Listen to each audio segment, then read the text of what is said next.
नागमती वियोग। ये नागमती बड़ी ही पतिव्रता स्त्री थी, लेकिन इसके पति में एक बहुत बड़ी कमी थी, जो पर नारी को या दूसरे की स्त्री को ज्यादा हित करते थे, जिनका नाम था रतन सेन, और ये चित्तौड़ के बसने वाले थे। तो आइए देखते हैं नागमती वियोग के बारे में। नागमती रतन सेन की पहली पत्नी थी। नागमती की कथा सुनो, जो बड़ी पतिव्रत नारी थी, और लेकिन पति था व्यभिचारी, इस वजह नारी की खुआरी थी।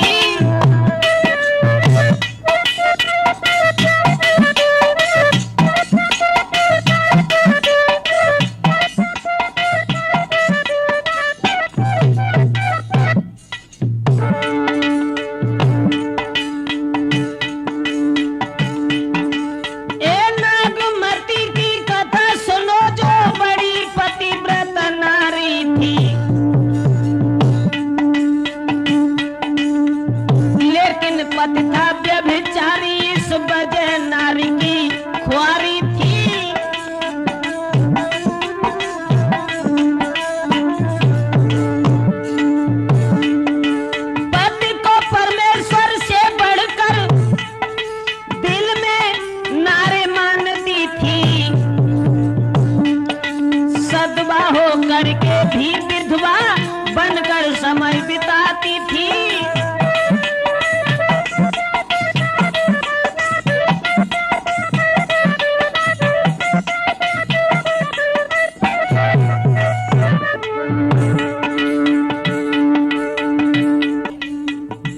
ये सदवा होने के बाद भी विधवा बनकर के किस तरीका से अपने वक्त को बिताती रही नागमती। के चक्कर में अपनी नारी को भूल गया, पति के बिछुड़न से नारी का रहते घर में दिल यूब गया।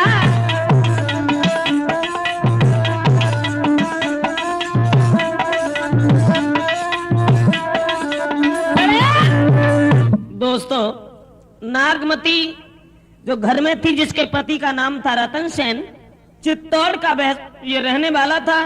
लेकिन बात ये बनी, बचपन में चित्तौड़ के राजा रतन सेन से ज्योतिषियों ने ये कहा कि तुम्हारी शादी पद्मावती से होगी। लेकिन नागमती से जब शादी हो गई, वो नागमती देखने में बहुत खूबसूरत थी। नागमती अरे थी जो पतिव्रता नारी,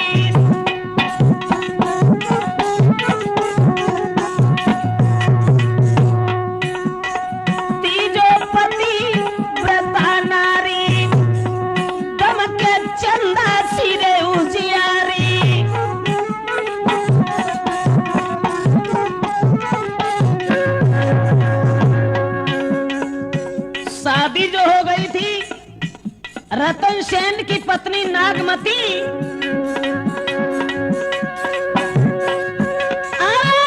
के केस जैसे नागिन कारी, नैना हिरना की उन्हारी,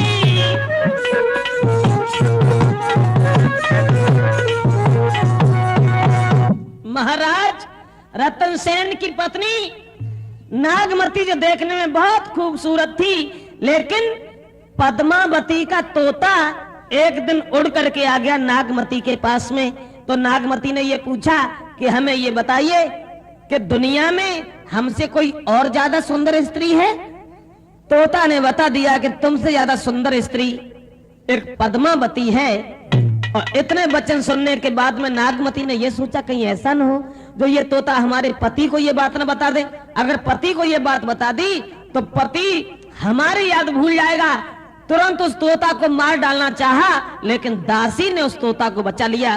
तोता ने वही बात राजा रतन सेन से कह दी और बता दिया कि तुम्हारी स्त्री जो नागमती है, इससे बढ़कर के इससे बढ़कर के दुनिया में कोई सुंदर स्त्री अगर है, अरे पद्मावती सी नारी रेख नाय देखन में आई।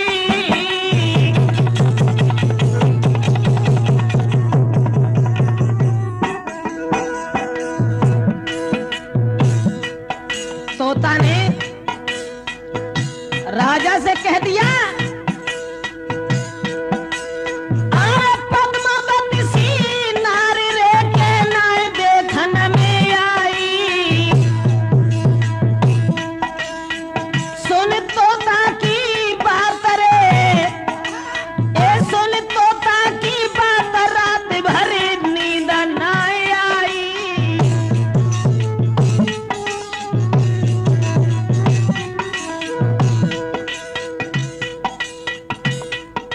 बात वो बताने जा रहे हैं, नागमती ने तो ये सोचा ये तोता कहीं हमारे पति को ये बात न बता दे, लेकिन तोता ने रतन सेन से कह ही दिया कि दुनिया में अगर कोई सुंदर स्त्री है तो पद्मावती है। ये बात सुनने के बाद में दोस्तों राजा को रात भर नींद नहीं आई।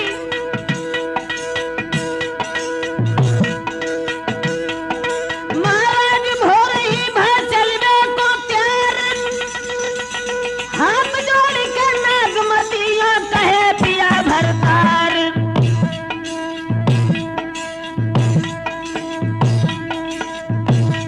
अब तो पकड़ कलाई पति अपने को नारी बताई रही, अब तो पकड़ कलाई पति अपने को नारी बताई रही।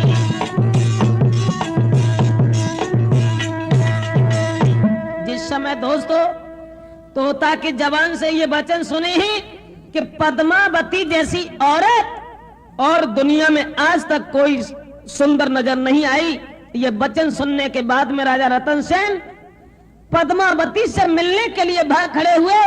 तब तक नागमती ने अपने पति की कलाई पकड़ी और जवाब दिया, महाराज क्या पागल हो गए हो? अरे पराई स्त्री होती है, इसलिए मेरी बात मानो। और के पीछे पति गाय को मती गई बराई, और तेगासी पे निधार रे के मानो नारी पराई।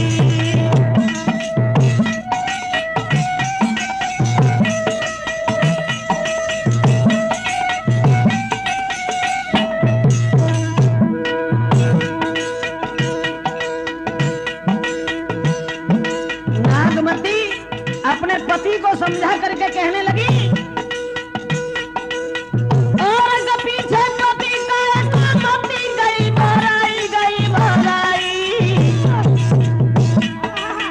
काशी पे निधार रे के मानो नारी पराई।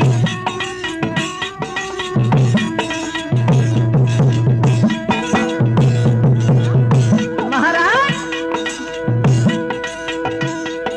तेगासी पे निधार पराई, नार गति हमाराई दिए मरबाई। अपनी के सिवा दूसरी से सुख नहीं, अपनी के सिवा दूसरी से सुख नहीं।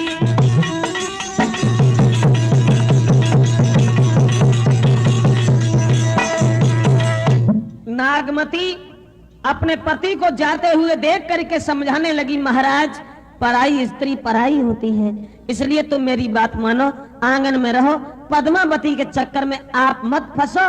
अगर पद्मावती को देख करके पद्मावती की प्रशंसा सुनने के बाद जा रहे हो, लेकिन ऊपर वाले की ओर देखिए, भगवान की ओर देखिए, जिस भगवान ने सबको एक ही समान बनाया है। महाराज दुनिया में आगे पीछे किसी को नहीं किया है।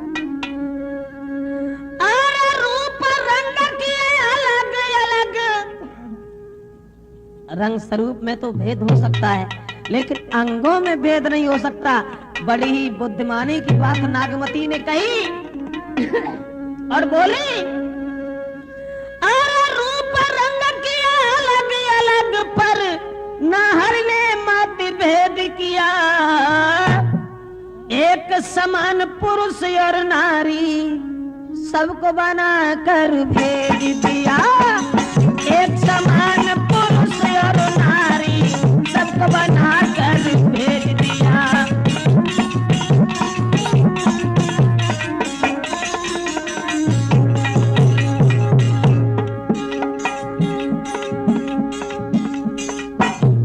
दुनिया के रखवाले भगवान ने नर और नारी ये दो जोड़ा जो तैयार किए हैं, रूप रंग किए अलग अलग पर नाहर ने मतभेद किया। एक समान पुरुष और नारी सबको बना कर भेज दिया।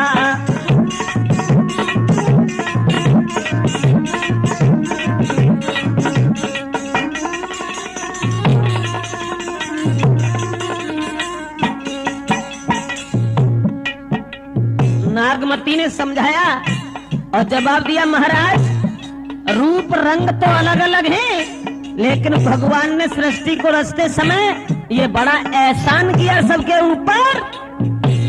दो प्रकार की सूरत रखी, एक गोरी एक काली। अब देश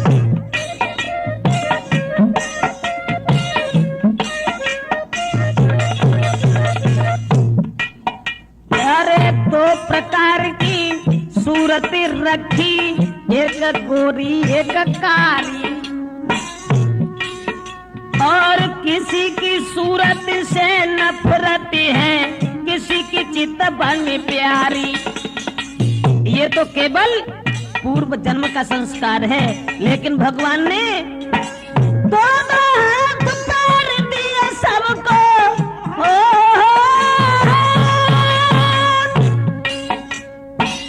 कंबड़ नहीं माना भगवान ने किसी को, अरे दोनों हाथ पैर दिए सबको, ना अंगों में मतभेद किया। एक समान पुरुष और नारी सबको बना कर भेज दिया।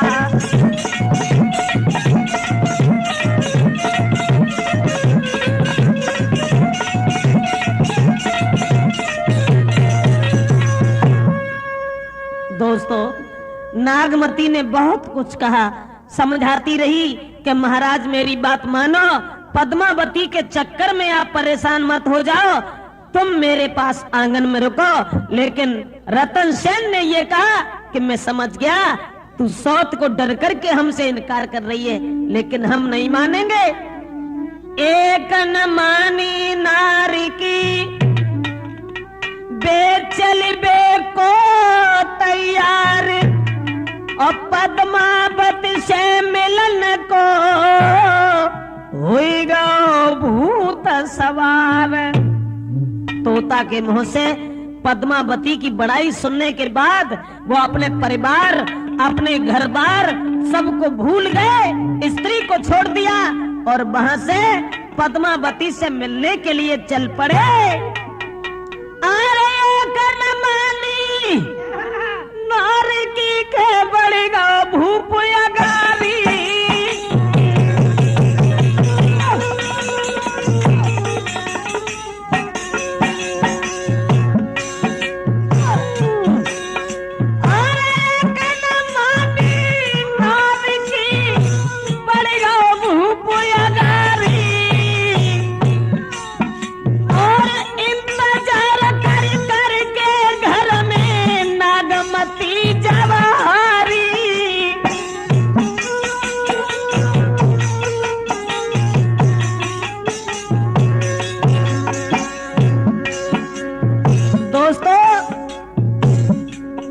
पतिव्रता स्त्री को छोड़ करके रतन सेन जिस समय उस पद्मावती के चक्कर में फंस गए और पद्मावती से मिलने के लिए चले गए, इधर नागमती हैरान है पति की याद में।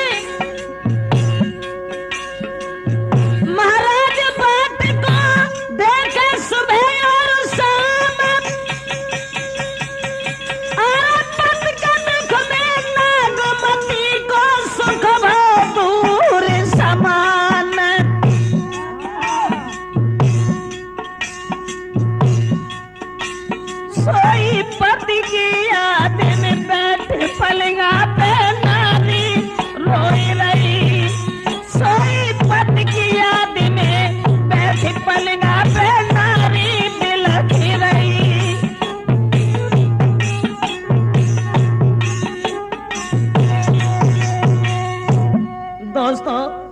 इस समय रतन सेन अपनी पत्नी से मोह त्यागने के बाद में पद्मावती से मिलने के लिए चले जाते हैं। नागमती इधर अपने पति के विरह वेदना में व्याकुल हो गई। उन्हें नहीं मालूम कि हमारी स्त्री की गति क्या होगी। पद्मावती से मिलने के लिए वो तो चले गए, इधर नागमती इंतजार कर करके परेशान हो गई। सिंगल द्वीप के लिए रतन सेन तो प्रस्थान कर जाते हैं, इधर वो स्त्री लिखा किसी कवि ने, अरे नागमती चिता उर पथ हेरा और पिय जो गए पुण्य कील न फेरा।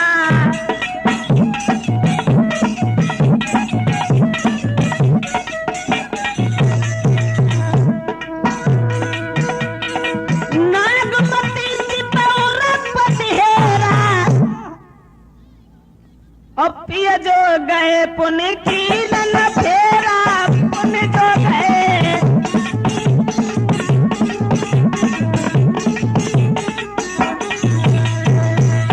इधर नागमती के पति तो चले जाते हैं और नागमती इधर अपने पति की विरह वेदना में व्याकुल है, रो रही है, सोच रही है कि हमारे पति न जाने हमारी सौत के चक्कर में फंस गए, न जाने कहाँ होंगे, उनकी दशा न जाने क्या होगी। ऐसा ही नहीं शर्मा जी, अरे लागे मास आषाढ़ और घटाए नव में गहराती।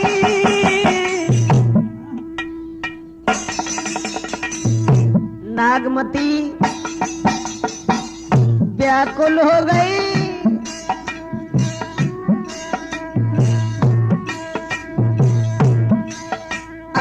लागे मास आषाढ़ घटाए नव में गहराती।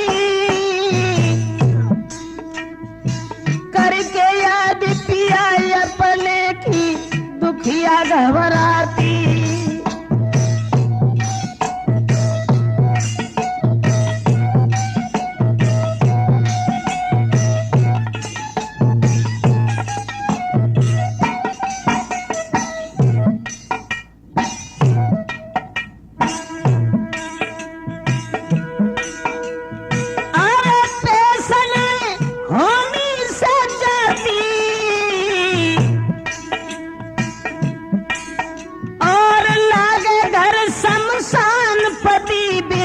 नारी कल पाती रहूं कैसे अब आंगन मेरे, रहूं कैसे अब आंगन में। और पत बिन कछु न सुहाई धीर कैसे लाऊं मन में।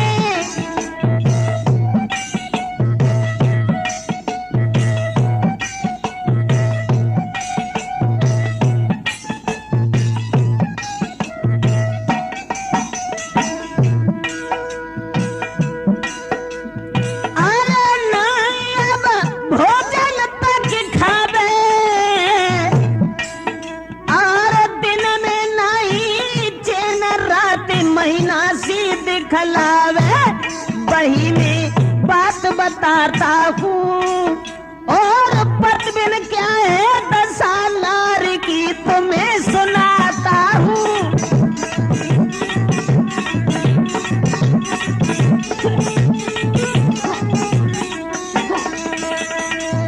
दोस्तों, इधर तो पति निर्मोही बनने के बाद में अपनी स्त्री नागमती को त्याग करके और पद्मावती से मिलने की आस लेकर के चला जाता है। इधर नागमती अपने पति की विरह वेदना में व्याकुल हो गई। उसे यही मतलब नहीं था कि हमारे पति मेरे पास आकर के रहे पति और पत्नी के भाव से, लेकिन नहीं, मछली जिस तरीका से बिना पानी के प्राणों को छोड़ देती है, उसी तरीका से पतिव्रता स्त्री बिना पति के दर्शन के जिंदा नहीं रह सकती। इधर वो नागमती अपने पति की याद में व्याकुल हो गई। ऐसा ही नहीं, सावन का महीना जब आया, सावन के महीना में अपनी हमजोली के पास बैठ करके नागमती रो करके कहने लगी, सहेली अरे बहना महीना सावन दुखदाई, पति बिन कछु दिखे नाई। कैसे मैं पाऊं सुख चैन को।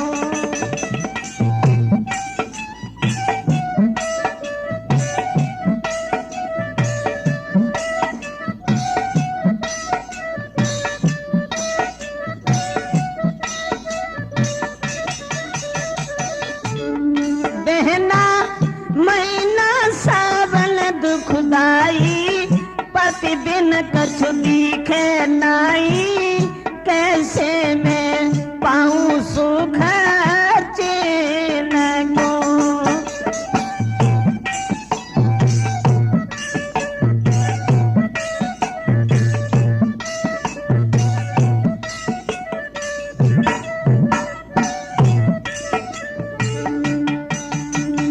बोली सहेली, जब से गए खबर नहीं लीनी, बन गए पति निर्मोही।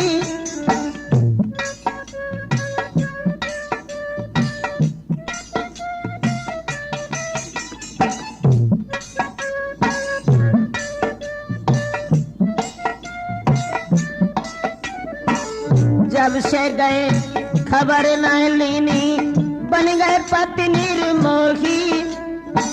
रहूं अब जला मुर्दा के सम, साथ बताऊं तोई। और कैसे होए पति बिन गुजरा, कैसे होए है पति बिन हमरो, खबर लई ना कोई। कैसे होए पति बिन गुजारे, खबर लई ना मेरी। आँखी मेरी दर्शन की प्यासी, उन बिन नहीं हटे उदासी। कैसे मैं पाऊं सुख चैन को। अरे बहना,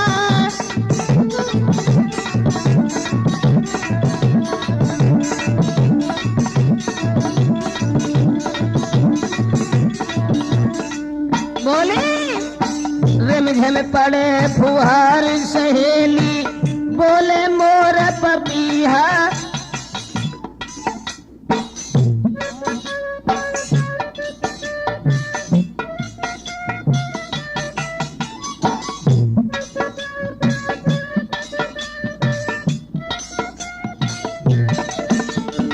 बोली रिमझिम पड़े फुहार सहेली, बोले मोर पपीहा।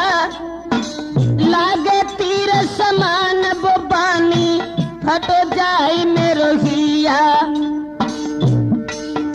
और लागे घर शमशान सहेली,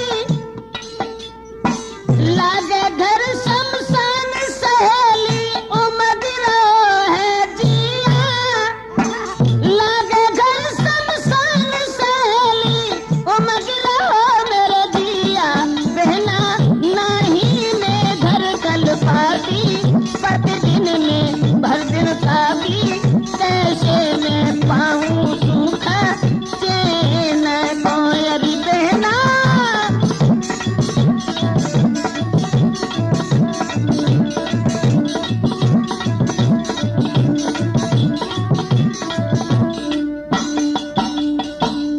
सावन के महीना में नागमती अपनी सहेलियों से सिसक रही है पति की याद में, लेकिन पति दूसरी स्त्री के चक्कर में अपनी औरत को भूल गया। ऐसा ही नहीं दोस्तों, अपनी सहेली से बोली, अरे फंस के सौतेन के फंदा में मेरी याद विसारी।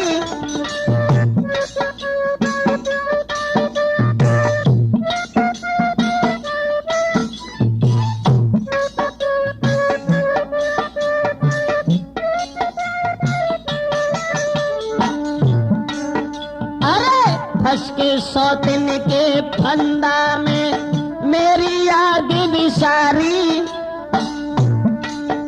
और सुख छीनो अपनी नारी को, दूसरे की नारी प्यारी। कैसे समय कटे ब्रजेश, अब उम्र मेरी बारी। और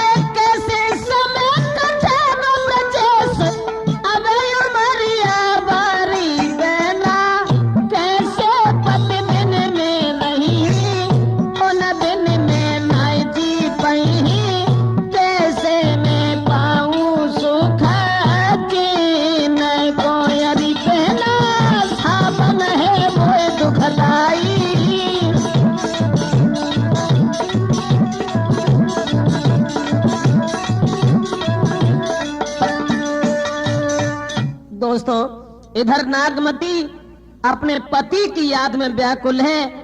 पति को कोई चिंता नहीं रही कि मेरी औरत कहाँ है। इधर नागमती परेशान व्याकुल, भोजन तक घर में अच्छा नहीं लगता। ऐसा ही नहीं, आरे दिन में बोलवत रही हुई आई जब रात, तो झुकी अंधेरिया महल में नारी दिलय कुलाती, के मोकू छोड़ गए भरतार, जाने काल की कर मन में।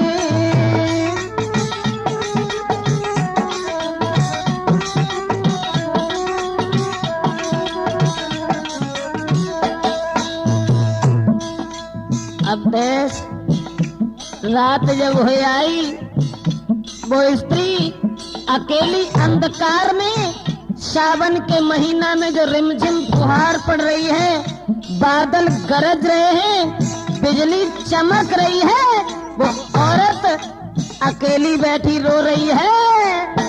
मोकू छोड़ गए भरतार, जाने काल की कर मन में।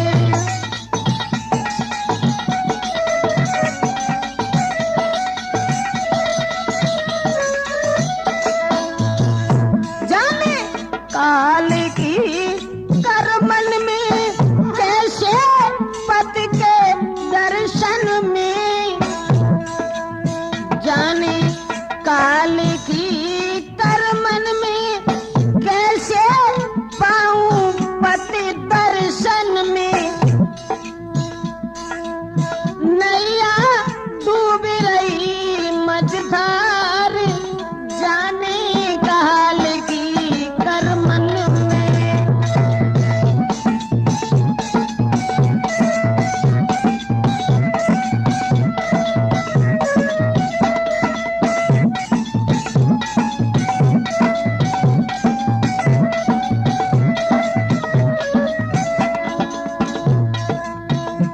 व्याकुल है वो नारी, रात भर नींद नहीं आती, सो जाती है तो भी पति को ही सपने में देखती है, जग जाती है तो अपने पति की याद में कल्पाती है, भोजन तक अच्छा नहीं लगता। ऐसा ही मैं कैसे उम्र बितावे, मोए चलो न तुम मिले आवे।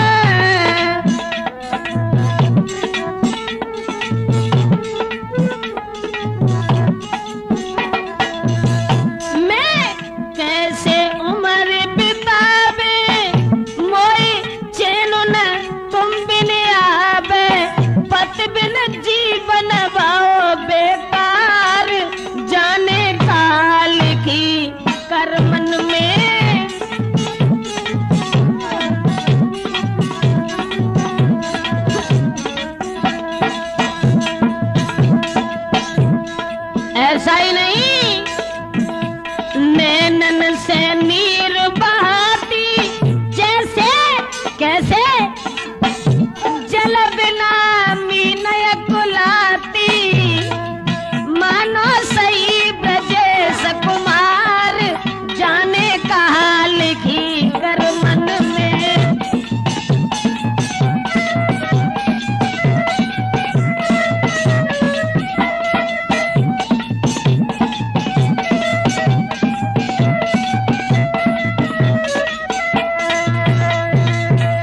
दोस्तों, जिस समय वो औरत घर में बिलख रही है, अपने पति की याद करके रात भर नींद नहीं आई, हृदय में विचार आते रहे, सोचती रही वो पतिव्रता स्त्री जिस तरीका से मछली बिना पानी के प्राणों को छोड़ देती है, पतिव्रता स्त्री बिना पति के दर्शन के वो जिंदा नहीं रहना चाहती। सोच रही हृदय में, अरे कहाँ ढूंढे सासू के लाल, अरे कान ढूंढे सासु के लाल, तुम बिने नए कंठ गुजारो।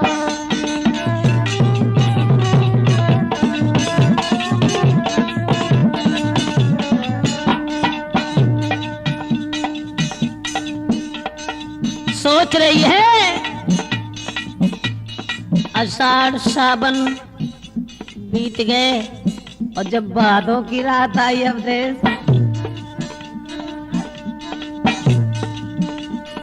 भादों की रेनी झुकी अंधियारी।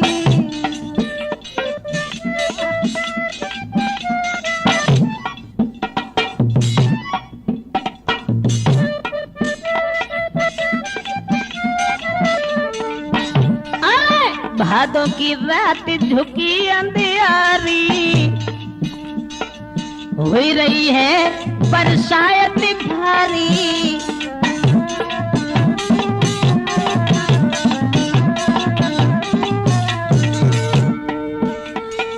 जब नारी विरह की मारी, पति भूले मेरो ख्याल, तुम बिने कैसे होए गुजारो।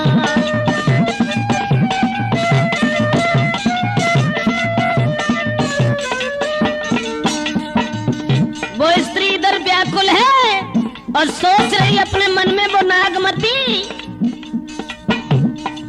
तुम बिने मोकू चैन परना।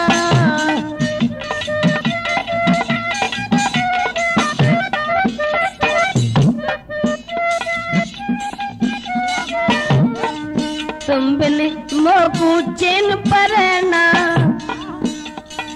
है जगह सुनो सुनो अंगना।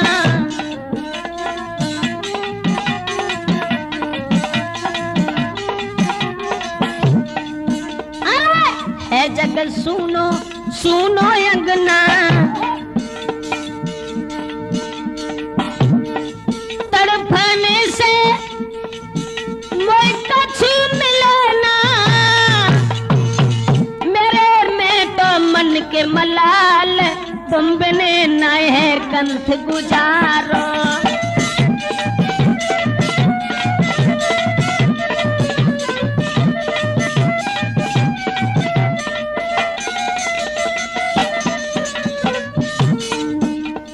सोच रही है नए में घर की रही न बनकी,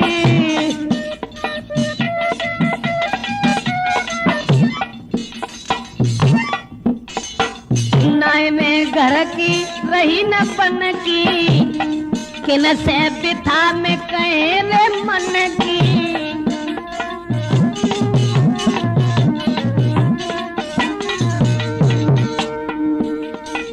नहीं चिंता मिटाती है तन की, मेरो सुने कौन अहवाल, तुम बिने नाय होए कंठ गुजारो।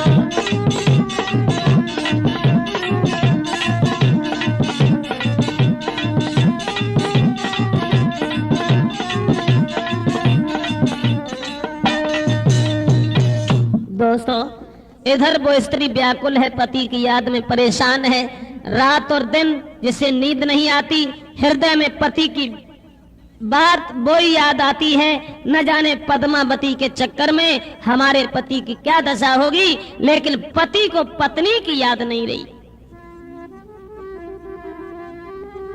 ऐसा ही नहीं, अरे रानी, कौन सी रानी? नागमती। अरे रानी बिलहरान सुना मेरे भाई,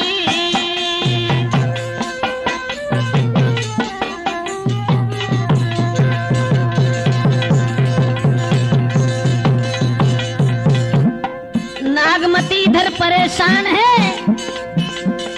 रानी बिलहरान सुना मेरे भाई,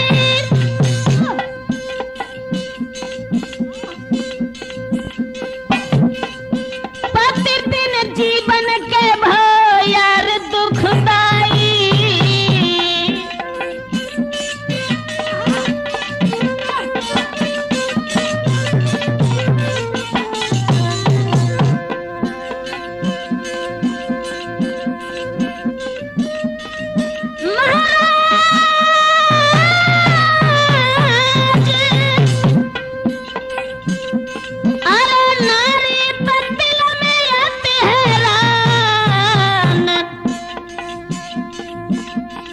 उत्तर राजा के हाल सुनो, अरे सभी लगाए के ध्यान।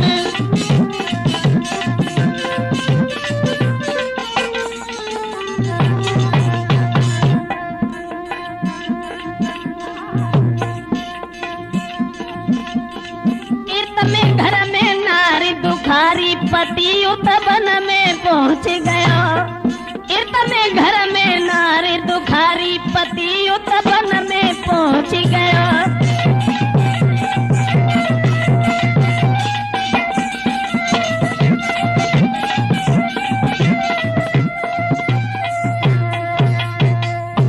दोस्तों, इधर तो महारानी नागमती व्याकुल है, अपने पति की याद में परेशान है, और उधर वो पति रतन सेन अपनी स्त्री के याद को भूल करके पद्मावती से मिलने के लिए आगे को भाग खड़ा हुआ।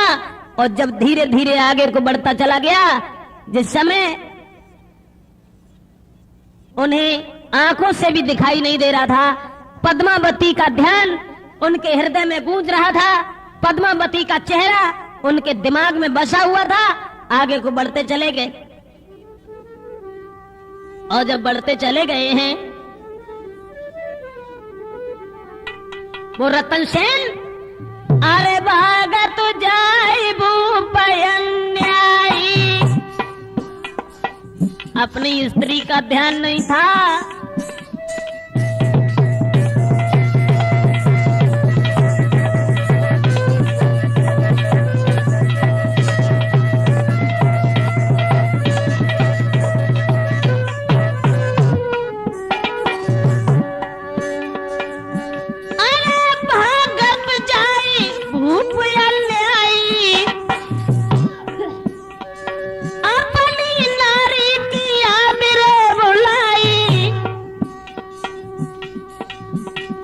और सोचने लगा, मिले मोए नारी मन भाई, सिंघल दीपक की सीधा लगाई।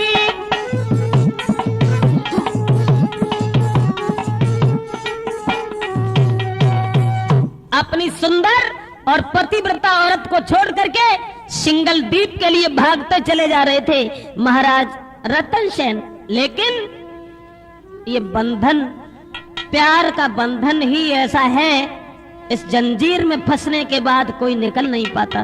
दोस्तों, रतन सेन ने क्या देखा, भागते हुए जा रहे थे सिंगल द्वीप के लिए, लेकिन देख नदी की धार के करो विचार सोच बारो। एक नदिया बह रही थी, उस नदी को देख करके रुके, लेकिन पद्मावती की याद में इतने अंधे, इतने पागल थे कि अपने प्राणों तक का उन्हें ख्याल नहीं था।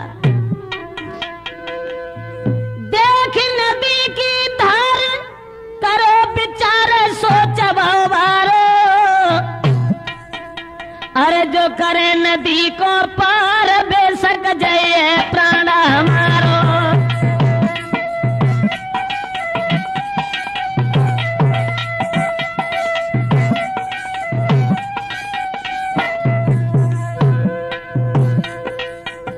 बहती हुई नदी को निहार करके पद्मावती के प्यार में अंधे रतन सेन के हृदय में एक बार तो ये विचार आया कि अगर हम नदी में घुसे तो डूब जाएंगे, लेकिन बिल पद्मावती का नारे अरे कातारे न होए गुजारो, न होए गुजारो। रानी के रूप पे भाव भूप मतवारो, रानी के रूप पे भाव भूप मतवारो।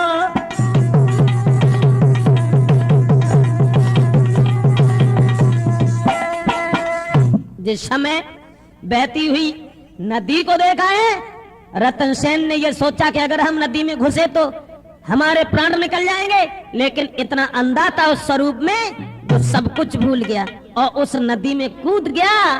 अंधा झूठे प्यार में नदिया में कूदो जाई,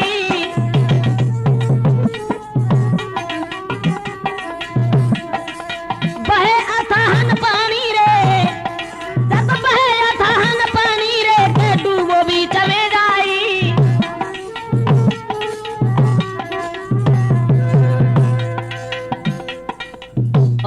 प्यार में इतना अंधा था जो अपनी औरत को घर छोड़ करके उस पद्मावती के चक्कर में इतना परेशान, इतना व्याकुल हो गया कि नदी को, जल को थल समझ करके कूद गया, लेकिन डूब गया।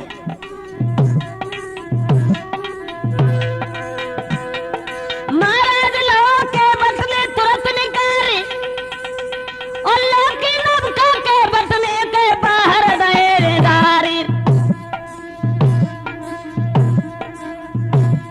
सोई पकड़ कलाई के बटकी भरन को समझायो, सोई पकड़ कलाई के बटकी भरन ये समझायो। जिस समय महाराज रतन सेन उस औरत के प्यार में इतने पागल हो गए कि नदी में कूद गए, डूब गए, एक केवट ने आकर के उन्हें निकाला और उसके बाद केवट को सारी बात उन्होंने बताई और ये कहा कि मैं अपनी औरत नागमती को बिलखते हुए छोड़ करके आए हैं और पद्मावती से जब तक हम मिल नहीं लेंगे तब तक हमें सुख का भोजन, सुख की नींद, हमें ये कुछ भी नहीं सुहाएगा। इसलिए मैं यहाँ से जा रहे हैं। लेकिन दोस्तों ये ध्यान रखना, मैं आपको बताने जा रहे हैं इस लक्ष्मी कैसेट में कि न जाने भगवान ने औरत में क्या छुपा दिया है जो हर इंसान औरत का इतना लंबा अधीन हो जाता है, जो औरत के सामने अपनी मौत तक भूल जाता है। सोचा करता हूँ कि दीन बंधु ये सब क्या है, तेरी सृष्टि का खेल क्या छुपा दिया हर नारी में। शंपू क्या छुपा दिया हर नारी में जो नहीं देखने में आता है और नारी के आगे सूरवीर बलवान तलक झुक जाता है।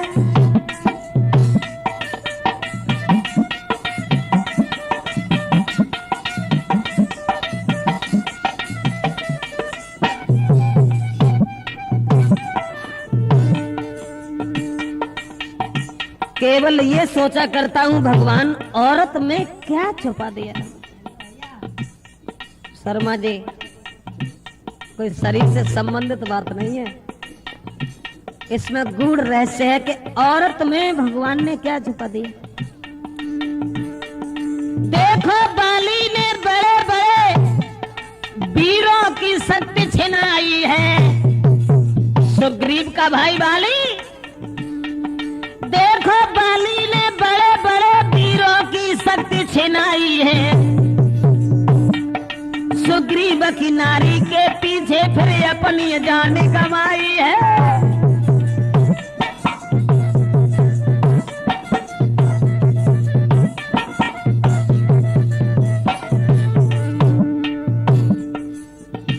मतलब औरत के सामने बड़े कितने भी हो लेकिन पेश किसी की नहीं गई।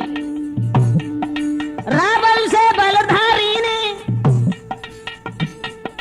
रावण से बलधारी से इंद्र देवता का हारा है, लेकिन उसका भी नारी ने, लेकिन उसका भी नारी के आगे ना चला गुजारा है।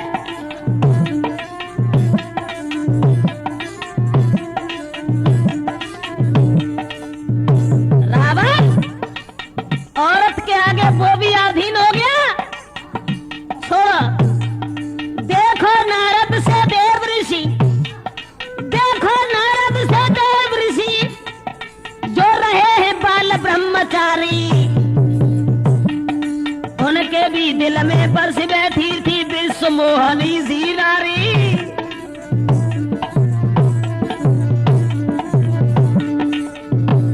कहने का मतलब यह है इंसान की तो बुनियाद क्या है, जब देवता तक अधीन हो गए, ऋषि मुनि औरत के पीछे अपनी मौत भूल गए। अवधेश क्या देखा इंद्राहिल्या पे अपनी ब्याही छोड़ी नारी, क्या देखा नीच चंद्रमा ने जो गुरु की ले भागो नारी। देखो नारद को नारी के पीछे घूमे भर दीवाने, विश्व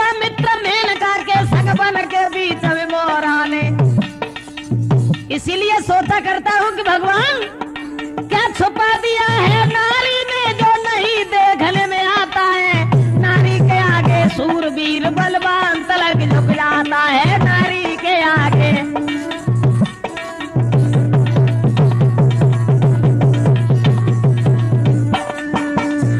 कहने का मतलब यह है दोस्तों, जब देवता तर्काधीन हो गए तो फिर इंसान की बुनियाद क्या है। आज वो रतन सेन अपनी औरत को भूल करके और जिस समय पद्मावती के चक्कर में फंस जाता है और केवट को उसने सारी बात बताई, जब नदी से उसे निकाल लिया गया, मरे तो थे ही औरत के प्यार में, लेकिन फिर भी जिंदा हो गए। उन्होंने केवट को सारी बात बताई और कहा कि हमने पद्मावती के बड़ाई सुनी है, बिना पद्मावती के हमें चैन नहीं है। वहां से तो जान बची बड़ी मुसीबत से, फिर निकल करके जंगल की ओर भागे।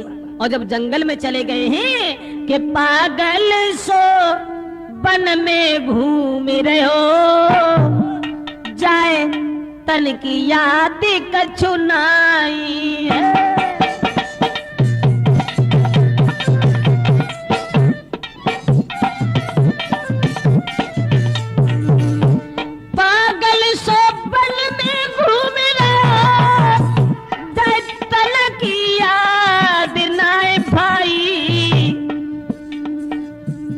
पद्मावती की सुंदरता पे दिनों है सब कुछ बिसराई।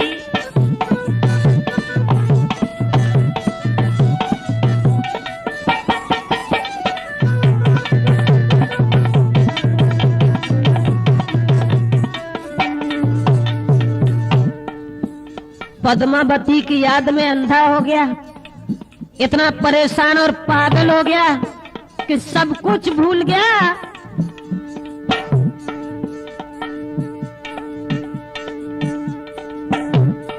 उस वन में कई झुंड घूम हाथियों को, कई शेर दबा चिल्लाते हैं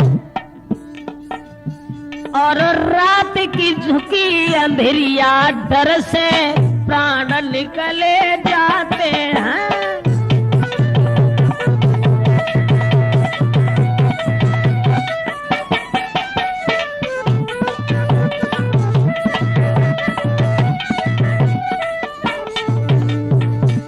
वन में घूम रहे हैं पद्मावती के चक्कर में, जहां शेर चिल्ला रहे हैं, लेकिन प्राणों का ख्याल नहीं है। नए भोजन को कुछ ख्याल किया, पर टूटी नए खामोशी है। और उसी शहर में बुढ़िया के द्वारे पे आई बेहोशी है।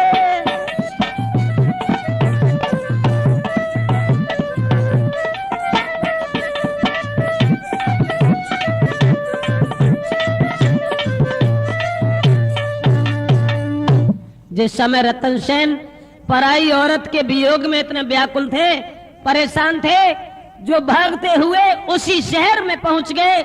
परेशान बहुत हुए, लेकिन उसी शहर में जाकर के जिस समय पहुंचे हैं तो वहां उन्होंने देखा एक बुढ़िया के द्वार पर बेहोश होकर के गिर गए। और जब बेहोश होकर के गिर जाते हैं तब बुढ़िया भाग करके सामने आई। और ऐसा ही नहीं, अरे जब बुढ़िया ने दसारे निहारी,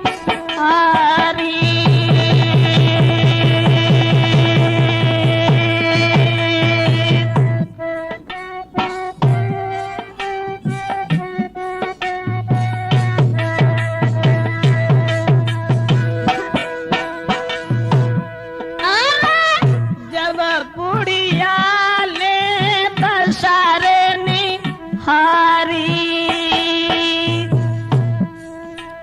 रही मुख में हरे पानी जाके डारी।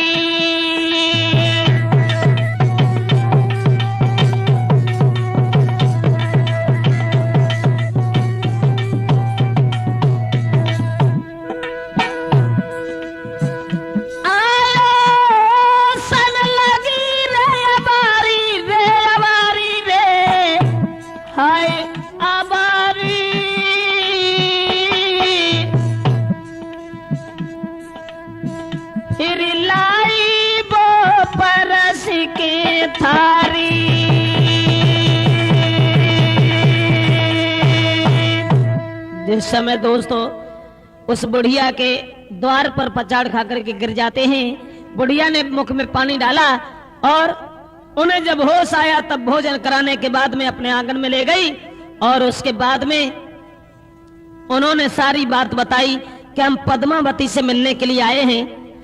बुढ़िया ने जवाब दिया, बेटा सब कुछ कहना लेकिन यही मत कहना। अरे बा मत जाइयो बेटा रे, कहना है मिले वो नारी।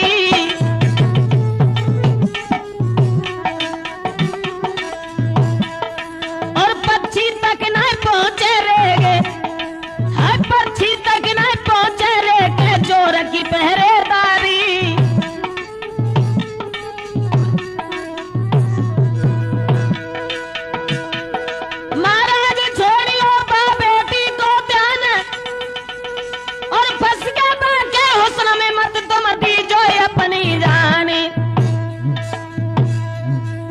कोई बात राजा ने बुढ़िया की नहीं सुन पाई, लेकिन कोई बात राजा ने बुढ़िया की नहीं सुन पाई।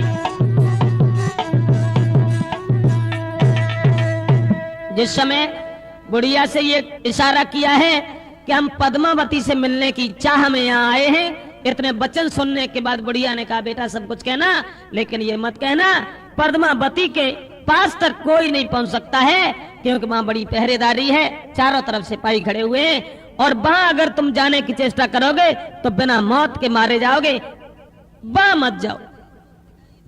तब जो तोता ने जो हाल बताया था, उस तोता से कहा कि भैया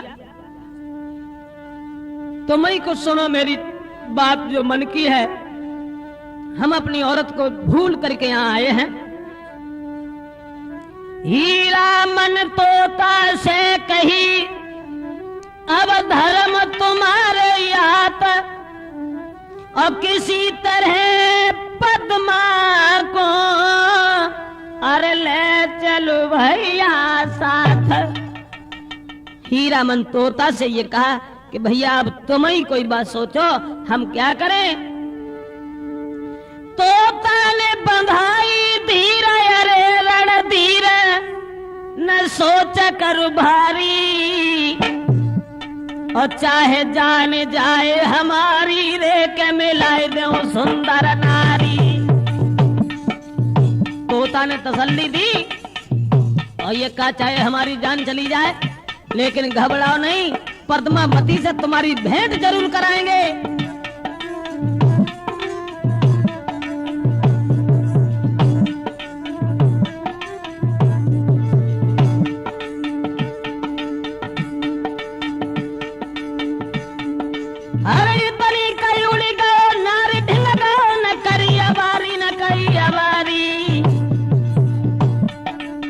पद्मावती से कई कथा विस्तारी, पद्मावती से कई थी कथा विस्तारी।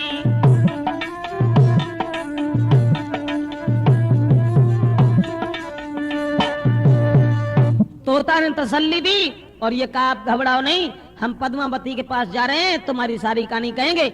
अब पद्मावती के पास जाकर के तोता पहुंच गया और जवाब दिया है कि हम तुम्हारे पले हुए हैं, तुम्हारे पास आए हैं, चित्तौड़ के राजा रतन सेन हैं जो तुम्हारी सूरत पर बलिहार हैं और तुम्हारे साथ विवाह करना चाहते हैं।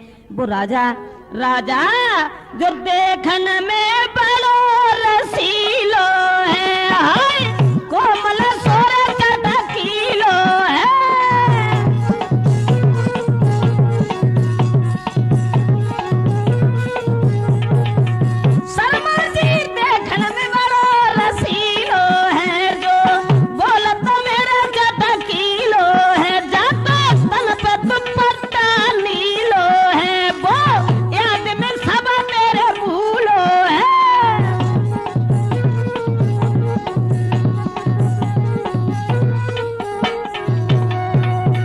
राजा तो बुढ़िया के पास रुका हुआ है और तोता ने यह कह दिया कि वो राजा तुम्हारे प्यार में अंधा है, इसलिए उससे तुम हित कर लो, शादी कर लो।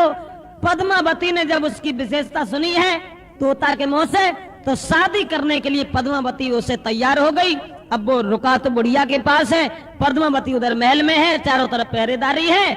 अब पद्मावती रतन सेन से कैसे मिलने के लिए जाती है और रतन सेन पद्मावती को कैसे प्राप्त करता है, उसके बाद अलाउद्दीन खिलजी आकर के पद्मावती को कैसे छीनता है। रास्ता में पद्मावती से इनकी भेंट हुई लेकिन हो नहीं पाई। ये आगे की कहानी आप तक पहुंचाएंगे, तो जरा गौर करें। इसके बाद फिर आगे क्या हुआ, पद्मावती मिली लेकिन मिल नहीं पाई। अलाउद्दीन खिलजी ने आकर के कैसे छीना, पद्मावती ने अपनी आत्महत्या कर ली लेकिन मुसलमानों के हाथ में नहीं गई। ये कहानी आगे आपको दूसरे भाग में मिलेगी। जरा गौर करें आगे की कहानी की ओर। अरे मैंने जैसी जानी लक्ष्मी के सिट में बैसी दर्शा,